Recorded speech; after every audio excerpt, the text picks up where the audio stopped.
Well, the big starting point was when I was walking through Old Street Tube Station in London, and I saw a billboard campaign, a Dove Real Beauty billboard campaign with very ordinary women in their underwear, and I just stood there totally shocked because we're not used to seeing adverts with women looking normal with lumps and bumps and scars. And then I heard a BBC radio interview which spoke about how in South Africa more black women who used to embrace the fuller figure body shape were now looking to the Western ideal of body shapes.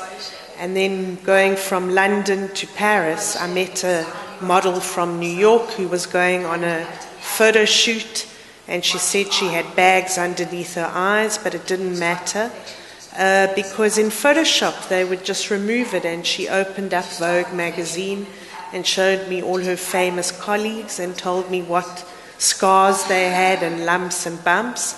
And I really knew that when I moved back to South Africa that this was the project I wanted to do. How did you find your models?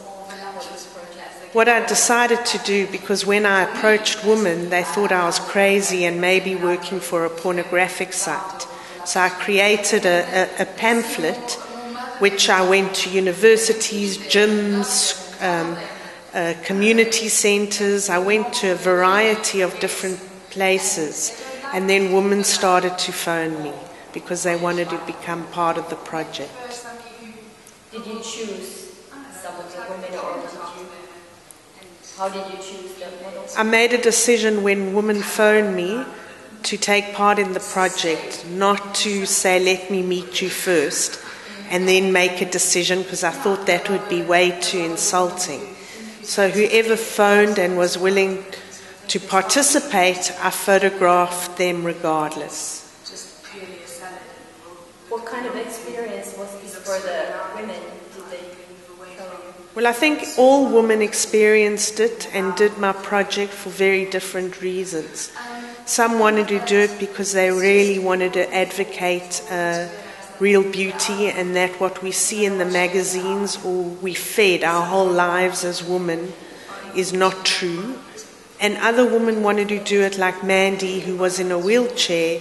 She wanted to take it as an opportunity because she had neglected her body because of being in this wheelchair, and it forced her to go and confront herself. So for her it opened up new possibilities. And for example, a Hindu woman that I photographed, for her in a way it was a challenge, and she saw that maybe there would be a possibility to do full-figured modelling. And also I think she wanted to challenge the stereotype in her religion and in her faith, where she says younger people, especially younger women, want to have more control in their life. So everyone did it for very different reasons.